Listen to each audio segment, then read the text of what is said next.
അപ്പൊ നമ്മളെ ഈനൊക്കെ സംഘടിപ്പിച്ച ഇന്നത്തെ തൊഴിൽ മേളയില് വന്ന ദിവസം തന്നെ ജോലി ലഭിച്ചിരിക്കുകയാണ് അല്ലെ? എങ്ങനെയാണ്? ഞാൻ ഭയങ്കര എക്സൈറ്റഡ് ആണ്. കാരണം ഒരിക്കലും ഞാൻ പ്രതീക്ഷിക്കുന്നില്ല എനിക്ക് ജോബ് സെറ്റ് ആണ്. പിന്നെ മീഡിയ വഴി അഡ്വർടൈസ്മെന്റ് വഴി കണ്ടു. പക്ഷെ ഒരിക്കലും ഇന്ന് തന്നെ ജോബ് റെഡി ആവുമെന്ന് ഞാൻ വിചാരിക്കുന്നില്ല. ഇതിനു മുന്നേ ഞാൻ കുറെ ഇന്റർവ്യൂ ചെയ്തിരുന്നു. അതിലൊക്കെ പിന്നെ അറിയിക്കാന്ന് പറഞ്ഞിട്ടുള്ള അതേ ഒരു അവസ്ഥയാണ് ഞാൻ വിചാരിച്ചത്. അപ്പൊ എനിക്ക് കുറച്ച് കാര്യങ്ങൾ സാറിനോടൊന്ന് പറയണമെന്നുണ്ടായിരുന്നു. കാരണം ഡ്രീം ജോബ്സ് ഞാൻ ഇൻസ്റ്റ വഴി കണ്ട് എനിക്കിവിടെ എന്തൊരു നമുക്കൊരു ജോബിനുള്ള ഒരു അവസരം ഇവിടുന്ന് അവര് റെഡി ആക്കും എന്നുള്ളൊരു വിശ്വാസം, അങ്ങനെയാണ് ഞാൻ ശരിക്കും വരുന്നത്. അപ്പൊ പിന്നെ ഞാൻ സാറിനോട് ഞാൻ സാറിനോട് സംസാരിക്കുകയായിരുന്നു.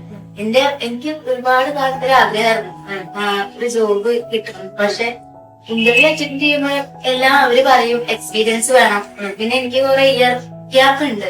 അപ്പൊ അത് വെച്ച് നോക്കുമ്പോഴും അത് പുതിയ തലമുറ വരുമ്പോ അവര് അങ്ങനെ, അപ്പൊ എനിക്കൊരു ജോബിനുള്ള ഒരു അവസരം, നമുക്ക് അവസരം കിട്ടിയാലല്ലേ എക്സ്പീരിയൻസ് ആവുള്ളൂ. അങ്ങനെ പിന്നെ എനിക്ക് ഇവിടെ വന്നപ്പോ സാറിനോട് സംസാരിച്ചു. അങ്ങനെ എനിക്ക് ഇന്ന് തന്നെ ജോബ് റെഡിയായി.